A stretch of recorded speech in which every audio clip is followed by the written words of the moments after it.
My life was a job, a dream of expansion, and a love for Kate. But my younger brother Noah, who my parents thought was a star, ruined everything. He got me into a cartel deal, setting me up for a $50,000 debt, and my parents, knowing this, covered for him.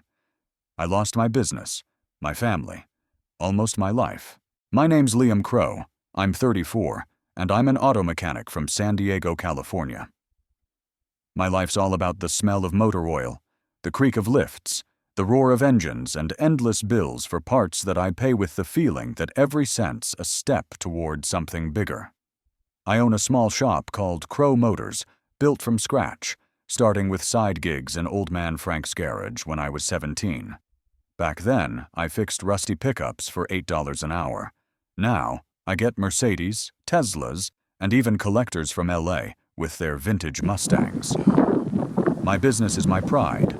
My home's a modest one-bedroom in Claremont, where I live with my Labrador Rocky and my fiancée Kate, a marketer with a sharp tongue and a heart that sees right through me. My dream's to open a second shop closer to downtown, with modern gear and a sign that lights up at night like a beacon. But over the years, I've learned dreams aren't just goals. They're targets, especially when your family's ready to sell you out for their illusions. I'm not one to whine or dwell on the past. My life's work, long shifts where my hands turn black with oil and my back aches so bad I barely make it to bed. Weekends, I meet buddies at a bar called Rusty Bolt, where we drink cheap beer, play pool, and argue over Dodge versus Ford. Sometimes I drive to Ocean Beach, sit on the sand, listen to the waves crash, and think about how far I've come from that skinny kid wrenching engines to avoid going hungry. I don't brag, but I'm proud of what I've built. The shop, my reputation, a life where I'm my own boss. But there's a shadow always hanging over me, like a storm cloud. My family. My younger brother Noah, who my parents treated like a golden boy, and my parents Richard and Linda, who made him their idol while I was just workhorse Liam. This is the story of how they nearly destroyed everything I built, dragging me into a criminal mess where my life was the stake. It's a story of betrayal that forced me to vanish, and how I survived, breaking free from their grip. I don't like talking about myself, but if you want to get why things went down the way they did, you need to know who I am. I'm the guy who always did more than was expected, but never got a pat on the back for it. I'm the one who got up at 5 a.m. to fix cars while others slept. I'm the one who learned to take a punch because life didn't give me a choice. But even I wasn't ready for what my family did to me. This story starts in childhood, back when I still believed parents' love was split evenly. I was wrong. I grew up in a working-class neighborhood in La Mesa, in a 2-story house with peeling blue paint and a creaky porch, where my brother and I played catch until Mom yelled it was dinner time. My dad, Richard, was a truck driver, always on the road, coming home with red eyes, the smell of coffee, and stories about traffic on E5. He was tough, with calloused hands and a look that could shut you up with one raised eyebrow. My mom, Linda, worked as a receptionist at a local clinic, griping about patients but clinging to her job like a lifeline. We were middle class, but barely.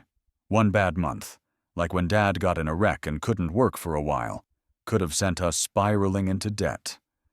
I figured that out early, around 12, when I saw Mom counting change before heading to the store. That's when I started hustling, delivering newspapers at dawn, cleaning neighbors' lawnmowers, washing cars for $5 a pop. By 15, I'd saved $800 for a beat-up Harley, rusty, with a cracked seat, but mine. I fixed it up at night in the shed behind our house, under a flashlight, fingers numb from the cold. When I finally got it running, the engine's rumble was like music. I showed it to Dad, hoping for a good job. He grunted, "Don't wreck it, Liam. Money doesn't grow on trees." I nodded, swallowing the sting, but something inside me tightened. That was the first time I felt like my efforts were just background noise to him. Noah, 3 years younger, was different. He was born with a smile that could melt ice. Blonde hair, blue eyes, a voice that made people go soft like wax. In school, he barely scraped by with C's, but teachers loved him. He could show up late, forget homework, and still talk his way out of trouble with stories that made even the principal laugh. When I was 16 and got in a fight with a kid who stole my bike, Dad screamed so loud, the windows shook. "You're shaming the family, Liam," he yelled, slamming the door, grounding me for a week. But when Noah, at the same age, stole a neighbor's car to go for a joyride and crashed into a pole, Mom sobbed like he was the victim, and Dad just said, "Boys will be boys." He even took Noah to a used car lot to pick out a Honda as a lesson-learned gift. That's when I started noticing how differently they saw us, but I didn't know what to call it. By high school, the difference was clear as a crack in a windshield. I dreamed of college, wanted to study engineering, maybe design engines or work at Tesla. I grinded in class, pulled up my math and physics grades, earned a partial scholarship to UC San Diego. I brought home the acceptance letter, shaking with excitement. Mom sighed, flipping through bills at the kitchen table. "That's expensive, Liam." Dad, eyes on the TV, added, "You're good with your hands. You'll find work." I did. At Frank's garage, rebuilding carburetors and changing oil for $8 an hour. I stayed there after high school, giving up college because I couldn't afford the loans. Meanwhile, Noah was finding himself. His search meant basement parties, gaming till dawn, and short-lived jobs at pizzerias where he got fired for showing up late, or borrowing a few pizzas for his crew. But my parents saw him as a star. "He'll show the world one day," Dad would say, watching Noah sleep till noon on a couch covered in chip crumbs. Mom nodded, adding, "He just needs time to find his path." I'd look at them, wondering why my path didn't matter. One time, when I was 20, I saved up for a professional tool set, $1,200, nearly a year's worth of work. It was my ticket to the future. With it, I could take bigger jobs, earn more, maybe start my own shop.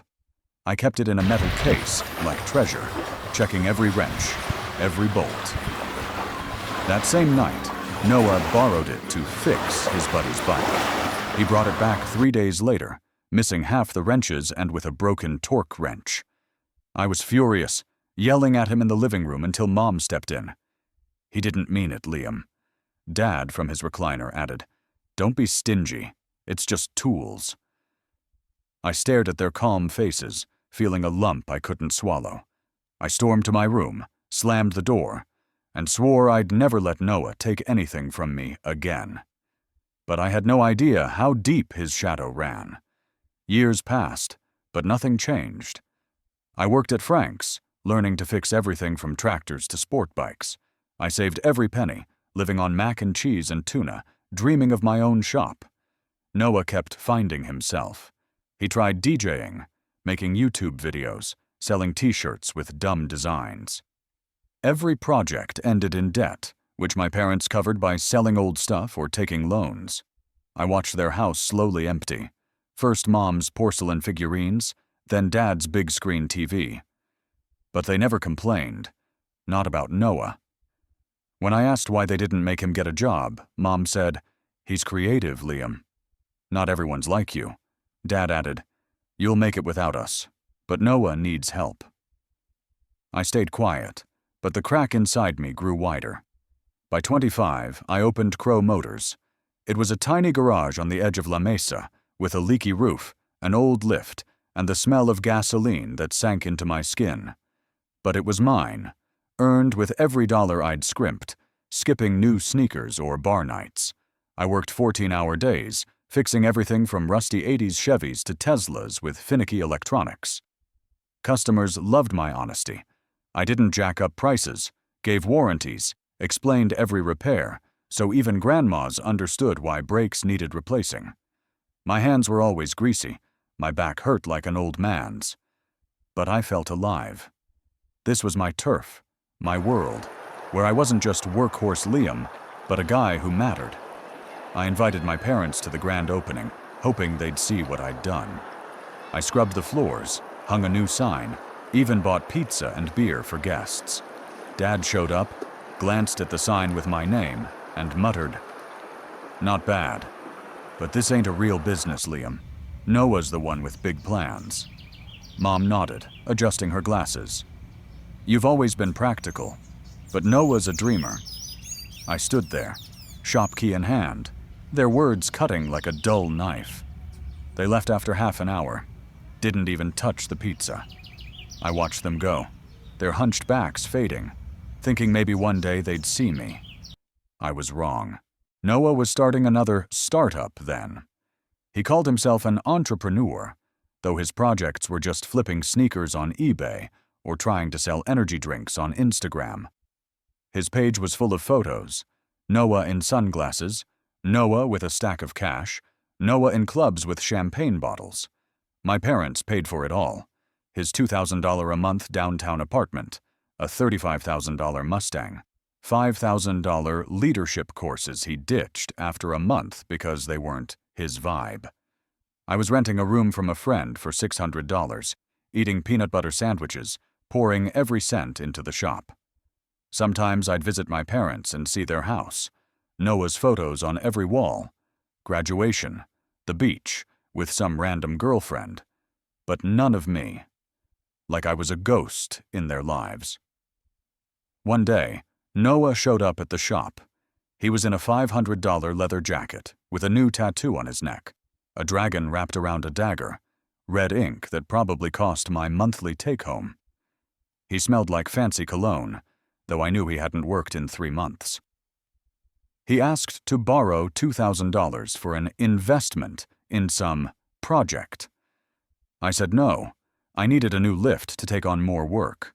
He smirked, eyeing my greasy hands. "You've always been cheap, bro." The next day, Mom called, chewing me out. "How could you turn Noah down?" This was his shot. Turns out he'd spun a tale about me ruining his life-changing deal. I sent him $500 to avoid a fight, knowing he wouldn't pay it back. He didn't. I stared at the bank transfer, feeling a piece of me die. My girlfriend at the time, Emily, saw how it was eating me up. She was an elementary school teacher, with a soft smile and a backbone of steel.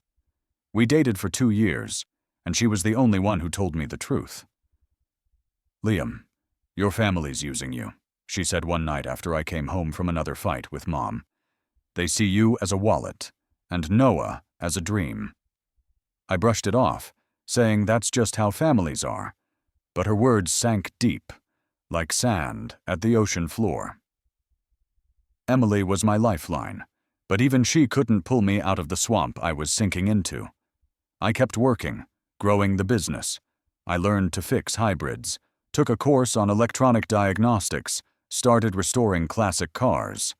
My clients, from bikers to lawyers, spread the word, and the shop grew. I dreamed of a second garage, hiring more guys, maybe even starting a mechanic school. But every time I took a step forward, Noah pulled me back. He'd call, asking for cash, cars, connections. I'd say no, but my parents leaned on me. "He's your brother, Liam. Family helps family."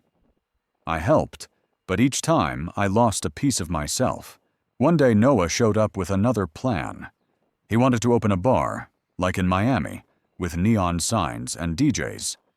He showed me sketches on a napkin and asked for $10,000 as seed money. I told him I didn't have it. He laughed. "You're making bank, bro. Don't be tight." I said no, and he stormed out, slamming the door. The next day, Dad drove to the shop. First time in a year. He stood by the lift, watching me work on a '67 Corvette, and said, "You're letting us down, Liam. Noah could be somebody if you'd help." I looked at him, at his lined face, and for the first time I snapped back. "And who am I, Dad?" "Nobody?" He didn't answer, just left. I stood alone, wrench in hand, realizing their love was a one-way street. By 28, Crowe Motors was my second home. I hired 2 guys, Joe, a former Marine with hands like claws and a sense of humor that could diffuse anything, and Mark, a student who picked up wrenching faster than I expected. We ran like a well-oiled machine. Joe handled heavy jobs like engine swaps, Mark tackled electronics, and I was the brains, dealing with clients and balancing the books. I bought a used Dodge Ram for work, polished it to a shine, hung a Pine air freshener in the cab, and felt like a king cruising the highway. I started saving for expansion, a second shop downtown, where I could work on high-end cars and maybe open a showroom for classics. My life was finally taking shape, like an engine I'd rebuilt for months until it purred. But every time I thought I'd found balance, my family reminded me I was their backup plan. My parents kept comparing me to Noah. His latest business, a vape delivery service, crashed, leaving him $15,000 in debt. He'd promised customers product, taken deposits, but his suppliers ghosted him, and the money vanished. Instead of making him work, my parents paid his rent, his electric bill, and gave him cash for his next idea. A nightclub he called San Diego's Future. I saw his Instagram posts. Noah in a silk shirt, cocktail in hand, surrounded by girls in neon-lit clubs where he was an investor. Caption: about to blow this city up. I knew it was all talk, but my parents ate up every promise. They took loans, sold old furniture, pawned Dad's car to fund his investments. Their house turned into a museum of memories, a stained coffee sofa, a worn rug, Noah's photos on every wall. When I asked why they didn't hold him accountable, Dad snapped, "Noah's not you, Liam. He needs help to get on his feet." Mom added, staring at the floor, "You're strong. You don't need us." I left their house, feeling something crack inside, like an old beam under too much weight. But that was just the start. One day, Noah rolled into the shop in his Mustang. The car was trashed. Dents on the hood, scratches down the sides, oil leaking like a sieve. He asked me to fix it, quick and free, as a bro favor.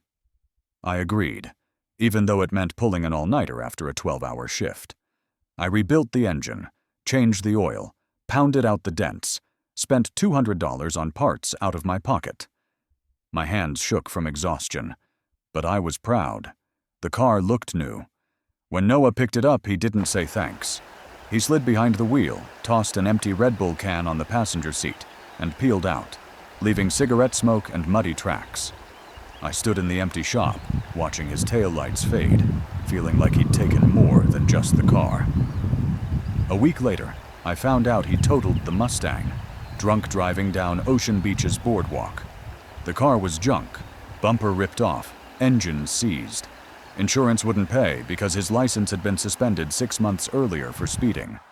I waited for my parents to finally lay into him, make him get a job, maybe sell his sneaker collection to cover the damage. Instead, they went to the bank, took another loan, and bought him a used BMW for $20,000. I couldn't take it. I drove to their house. Their place was quiet. It smelled like stale coffee, with bank notices stamped urgent on the kitchen table. I sat across from Mom, who was twisting the edge of a tablecloth. Dad stood by the window, staring at an empty yard, where his car used to be. I asked why they kept bailing Noah out when he was ruining their lives. Mom answered, eyes down, "You don't get it, Liam. Noah's special. He'll do something big if we give him a chance." Dad turned, his voice tired but firm. "You've always been independent, Liam. We knew you'd make it." I stared at them, at their wrinkled faces, at Noah's photos behind them, him grinning, in a new leather jacket, whiskey bottle in hand, and felt something short-circuit inside. I said, "I'm your son, too." They didn't answer. I left, slamming the door, swearing I wouldn't go back until they saw the truth. But the truth was worse than I could have imagined. A couple weeks later, Noah showed up at the shop again. This time he wasn't alone. He brought a guy named Danny, skinny, with a spider tattoo on his neck and eyes that looked through you like you were already dead. Noah introduced him as his business partner. They wanted to rent a corner of my shop to store equipment for their club. I asked what kind of equipment. Noah hesitated, but Danny grinned, flashing a gold tooth. Nothing big, mechanic. Just boxes. I shut it down, feeling a chill crawl up my spine. Danny eyed me like prey. Think it over, Liam. We could work well together. Noah stood there, rubbing his hands, silent. I told them to get out. Danny left, but tossed over his shoulder. See you around, mechanic. His words hung like a threat. That night, I didn't sleep. I sat in my apartment, staring at my shop keys, trying to figure out what Noah was into. Kate, who I'd just started dating, noticed I was off. She poured me coffee, sat across from me. Liam, your brother's trouble, and your parents are enabling him. You need to cut them off. I nodded, but deep down, I knew it wouldn't be that easy. I started noticing weird stuff, small things missing from the shop, wrenches, bolts, even an old socket I'd bought at 18. Joe caught someone rifling through the paperwork drawer. I installed cameras, but they caught nothing, just shadows flickering at the edge of the frame. A few days later, I found a note in my mailbox. No signature, just a folded paper. Stay out of it, Liam. Or you'll regret it. I crumpled it, tossed it, but couldn't shake the feeling I was being watched. I decided to confront Noah. I tracked him down at Scorpion, a bar where he hung with guys in leather jackets, tatted up, with dead eyes. He was drunk, eyes glassy, but his smile faded when he saw me. I asked what he was up to.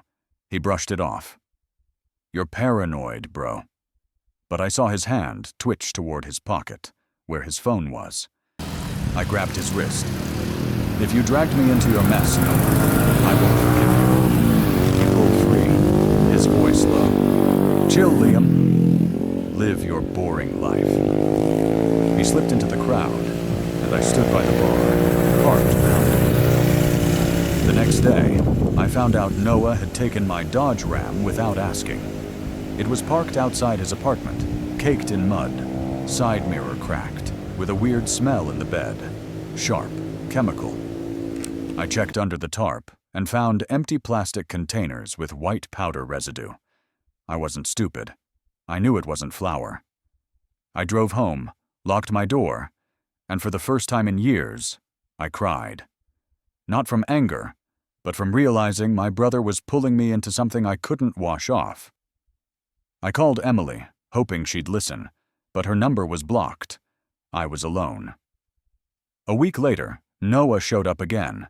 He looked rough, bags under his eyes, hair a mess, a new tattoo on his wrist, a snake eating its tail. He asked to just talk. I agreed, thinking he'd come clean. Instead, he rambled about his club, about big players he was working with. He said he needed my shop for a meeting with an investor. I said no, but he pushed, his voice shaking. Liam, this is my last shot. If I don't pull this off, I'm done. I looked at him, at his trembling hands, and saw a stranger, not my brother. Kate was right. He was trouble. But I didn't know how bad yet. A couple days later, I found another note. You were warned. This one was pinned to the shop door with a knife. I called the cops, but they shrugged. No evidence. Nothing we can do. Joe and Mark started asking questions, noticing I was jumpy. I brushed it off, but they saw me checking cameras every night. I started parking the truck blocks away, locking documents in a safe. But the feeling I was already trapped didn't quit. By 30, I was at my peak. Crowe Motors was a name in San Diego. People drove from LA for me to restore rare Mustangs or fix Porsches. I hired another mechanic, rented an apartment with a palm tree view, and started dating Kate. She was my light, smart, sarcastic, with eyes that saw me, not Noah's shadow. But even she couldn't shield me from what was coming. Noah launched another project, importing motorcycles from Asia. He rented a warehouse, hired guys with tattoos, and bragged on Instagram about becoming a millionaire. My parents took a $30,000 loan for his logistics. When I asked how he'd pay it back, Dad snapped, "You fix cars, Liam." Noah's building an empire. Noah asked to use my shop as a showroom for clients. Kate was against it, but my parents pushed. Give him a chance. I caved, sensing I'd regret it. The meeting was weird. 2 clients, one named Victor with a snake tattoo, showed up at night. They asked about my finances, not the bikes. Noah was a wreck. When they left, he said, "You saved me." But I knew he was lying. A week after that sketchy meeting in the shop, when Victor and his buddy grilled me about my finances instead of the bikes, I felt my life start to unravel. I couldn't sleep, jumping at every noise outside, expecting a knock, or worse, someone kicking the door in. Kate noticed me triple-checking locks, flinching when the phone rang. "Liam, what's going on?" she asked, her voice soft, but her eyes worried. I shrugged it off, mumbling about work, but I knew it wasn't just work. It was Noah, my little brother, who I was starting to suspect had dragged me into something I couldn't just walk away from. The next day started with Victor showing up at the shop. He was alone, in a black leather jacket, his snake tattoo looking alive under the fluorescent lights. His smile was cold as a blade, and I felt a chill run down my spine. He tossed a business card with a number on the counter and said, "You owe $50,000 for the product, Liam." His voice was calm, almost friendly, but it carried a threat that froze my blood. I tried explaining I had nothing to do with it, that it was Noah's deal, that I never signed anything. Victor just grinned wider, flashing a gold tooth. "Your brother said you're in. Your shop's part of the business. 2 weeks, Liam. Don't make us come looking." He walked out, leaving the smell of expensive cologne and a silence that rang in my ears. I stood there, staring at the card, like I could burn it with my eyes. My hands shook, not from fear, but from rage. Noah. It was Noah. I knew he was in deep, but to set me up, to use my name, my business, that was beyond low. I grabbed my Ram's keys and drove to his downtown loft, the one my parents paid $2,000 a month for. The door was ajar, the place a wreck. Empty whiskey bottles, cigarette butts, clothes everywhere. The stench of weed and something sharp I didn't want to name. Noah was on the couch, pale, eyes red, in a crumpled band tee. He looked like a ghost of the golden boy my parents thought would shine. I barged in, no knock. "What did you do, Noah?" My voice shook, but I held it together. He denied it, muttering about a misunderstanding, some business stuff. But I saw his eyes dart, his fingers fidget with a cheap Rolex knockoff he wore to look big. I pinned him against the wall, grabbing his collar. "You hung a $50,000 debt on me? Who are you mixed up with?" He cracked like a dry twig. Tears streamed down his face. He blubbered he didn't mean it. He got in over his head. Turns out he'd linked up with guys dealing in something way darker than bikes. Maybe drugs. Maybe guns. He'd promised them a big deal, took their product, but couldn't move it. To buy time, he threw me under the bus, calling my shop the main asset and forging papers with my name. I let him go, rage giving way to emptiness. "Do you even get what you've done?" I asked, but he just stared at the floor. I snatched his phone off the table and left. In it, I found texts with Victor, Noah promising, "My brother will cover it," saying, "The shop's worth more than the debt." I sat in my truck, staring at the screen, feeling the world collapse. But the real gut punch was still coming. I drove to my parents, hoping they'd be as shocked. Their La Mesa house was quiet, smelling of old coffee and creaking floors. Mom sat at the kitchen table, flipping through bills. Dad watched some old Western on TV. I laid it all out. Victor, the debt. Noah's forged papers. I waited for them to flip out, for Mom to cry, for Dad to grab the phone to hunt Noah down. But Mom just looked away, and Dad mumbled, "We knew Noah was in trouble, but figured you'd handle it." I froze. Knew. My voice was hoarse, like someone had punched the air out of me.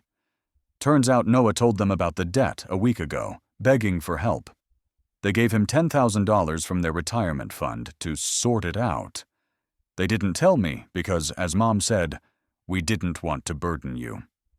Dad added, "You always come through, Liam." I stared at them, at their tired faces, Noah's photos on the walls, and felt something inside me die.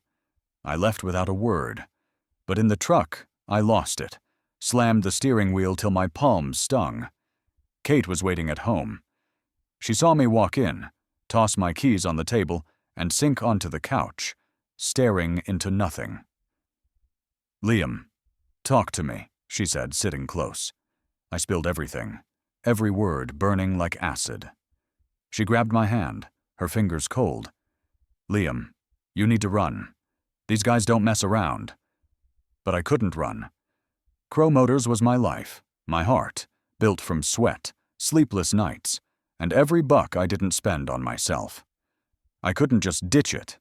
I decided to fight, even though I didn't know who or what I was up against. The next few days were a nightmare. Victor called every night, his voice calm but terrifying. "Tick-tock, Liam. Time's running out." I started noticing black SUVs with tinted windows parked across from the shop. They didn't move, but I felt their eyes like a knife in my back. Joe and Mark noticed I was checking cameras every half hour, but I waved it off, not wanting to drag them in.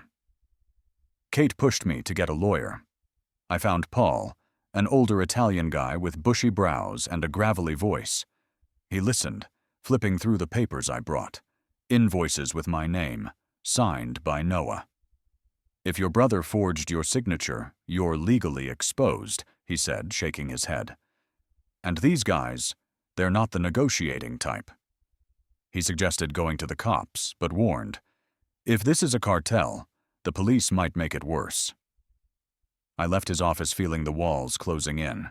I tried tracking Noah, but he'd vanished. His phone was off, his apartment empty, just the linger of his cologne. My parents swore they didn't know where he was, but I saw Mom avoid my eyes. I started thinking they were lying, covering for him again. In desperation, I checked their bank statements. I knew their passwords from setting up their online banking. What I found gutted me. In the last month, they'd sent Noah another $5,000 while I was fighting to save my life. I sat in my apartment, staring at my laptop, feeling everything burn out inside. My family didn't just betray me. They chose him, knowing he was destroying me. One night, the shop got trashed. I showed up before dawn and found chaos. Windows smashed, glass crunching under my boots, tools stolen. "Pay Liam" scrawled on the wall in spray paint. Oil pooled on the floor like black blood, mixing with the stench of gasoline. My favorite lift, bought 2 years ago, was wrecked. Someone sliced the hydraulic lines. I stood in the mess, heart racing, and for the first time thought maybe Kate was right. I should run, but I couldn't. Crowe Motors wasn't just a job. It was my soul. Every bolt, every nut, every client who came back smiling. I couldn't let them take it. I called the cops, but they were useless. A young officer named Hernandez poked around, jotted a few notes, and said, "No evidence, probably just kids." I looked at his blank face, knowing he didn't want to dig deeper. I didn't blame him. If this was a cartel, like Paul said, the police were outmatched. I swept up the glass, boarded the windows with plywood, and tried to keep working, but every sound made me jump. Joe and Mark asked questions, but I said, "It's under control." They didn't buy it, but they stayed. Those guys were the brothers I never had. Kate begged me to shut down and leave. She sat across from me at the kitchen table, hair in a messy bun, eyes shining with tears. "Liam, it's not worth your life," she said, squeezing my hand. I looked at her face, and thought she was the only one who saw me, not Noah's shadow. But I couldn't walk away. I said, "I'll find a way out."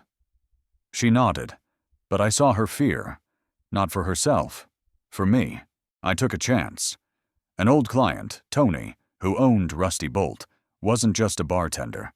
Word was he had ties to people who fix problems. I went to him late, after the bar closed. Tony, a heavy-set guy with gray hair and a scar over his eyebrow, listened while sipping whiskey. I told him everything. Noah, Victor, the debt, showed him the invoices I'd found in Noah's office. Tony frowned, gripping his glass. "Your brother's in with a cartel, Liam. This ain't a game. They don't forgive debts. He promised to talk to the right people, but warned, if you want to live, you need to disappear. Fast." I nodded, but inside, I knew I wouldn't leave until I found Noah. I hunted for him like a man possessed. I called his friends, but they either didn't know or lied. I hit up clubs he partied at, flashing his picture to bartenders, but no one had seen him. My parents kept denying they knew anything, but I caught Mom hiding her phone when I walked in. I started thinking they knew more than they let on. One night I hacked their email. I knew the password from setting up their account. There was a message from Noah, sent 3 days earlier. "Need cash, Mom. $2,000. Quick, don't tell Liam." My blood boiled. They weren't just covering for him. They were helping him hide. I decided to check the warehouse Noah rented for his business. It was on the outskirts, in an industrial zone with rusty hangars and empty lots. I went at night, with a flashlight and a crowbar in case I needed to fight. The door was chained, but the lock was cheap. I popped it in a minute. Inside smelled like damp and chemicals. I found boxes of bike parts, but tucked among them were plastic bags with white powder. My heart stopped. I didn't touch them but snapped photos on my phone. I knew this was the end. Noah wasn't just in trouble.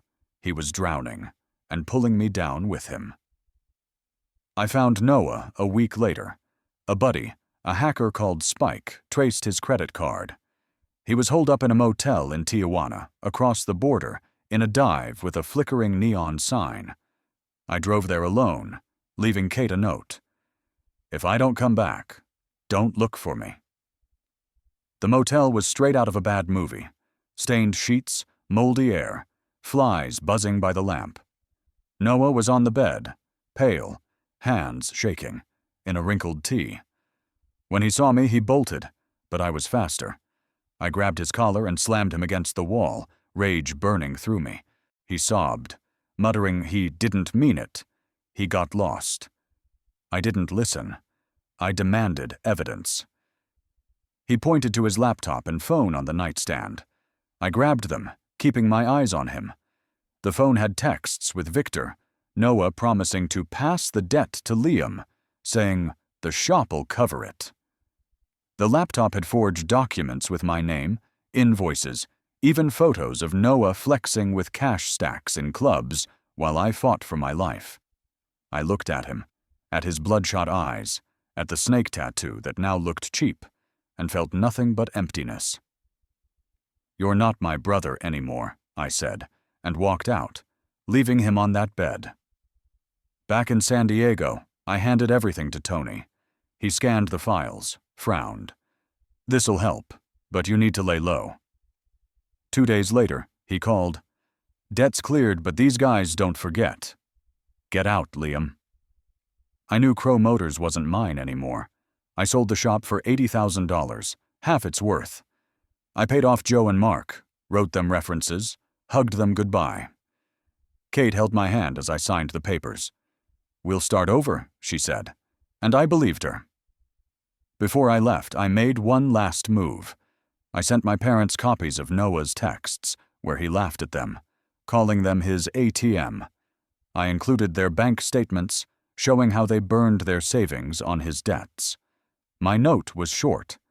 "You chose him. Live with it."